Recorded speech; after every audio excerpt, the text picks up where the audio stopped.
Bismillahirrahmanirrahim. Assalamualaikum warahmatullahi wabarakatuh.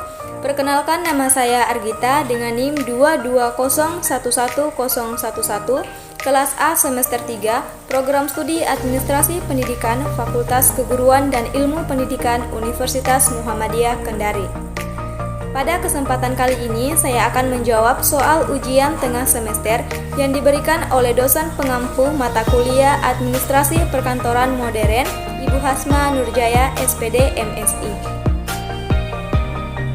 Baik, soal nomor 1 yaitu, berikan pendapat Anda jika dalam sebuah perkantoran tidak menerapkan 6 tugas pelayanan dalam manajemen. Menurut saya, jika dalam sebuah perkantoran tidak diterapkan 6 tugas pelayanan dengan baik, maka sebuah perkantoran akan kacau.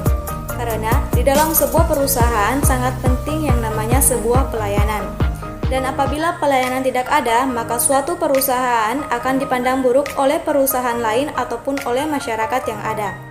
Pelayanan merupakan bentuk usaha dan aktivitas yang saling berkaitan dengan kebijakan pengelolaan kantor untuk mencapai suatu tujuan yang telah ditetapkan. Selain itu, pelayanan juga akan mendukung perkembangannya suatu perusahaan ataupun suatu organisasi. Maka dari itu, suatu pelayanan sangat penting dalam sebuah perkantoran ataupun dalam organisasi. Soal nomor 2. Jelaskan alasan mengapa setiap manajemen perkantoran perlu mengenal asas di setiap pekerjaan kantor.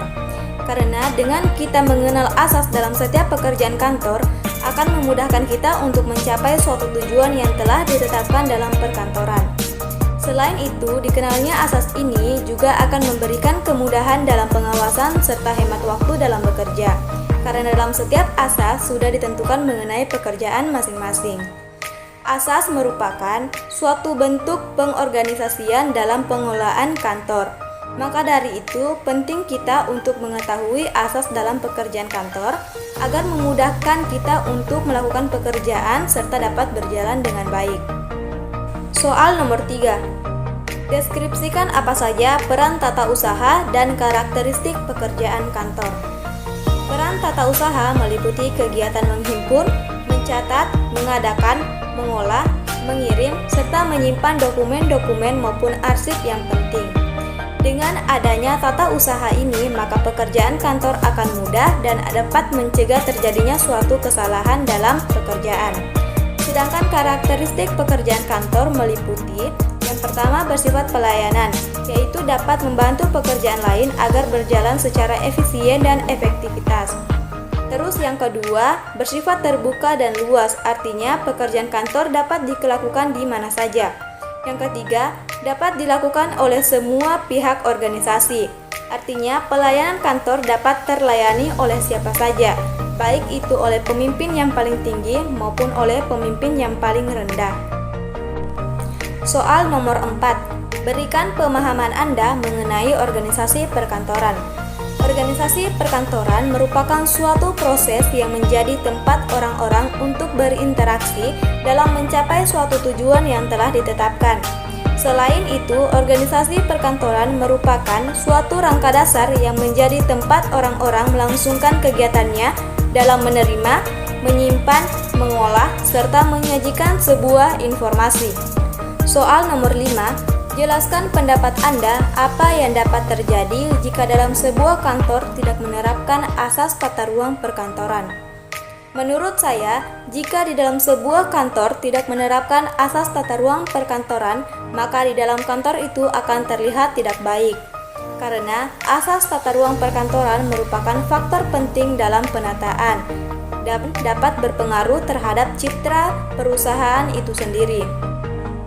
Dengan adanya asas tata ruang perkantoran ini juga akan memperlancar komunikasi antar pegawai serta memberikan keamanan dan kenyamanan terhadap para karyawan ataupun kepada orang lain.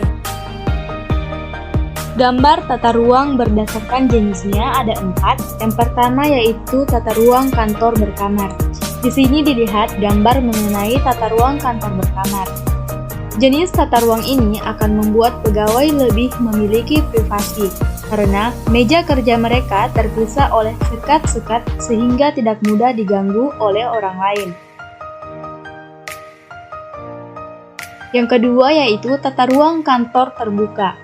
Tata ruang kantor terbuka, ruangan akan terlihat lebih luas, bebas, dan santai, serta komunikasi tidak terhalang antar pegawai. Yang ketiga yaitu tata ruang kantor berpanorama.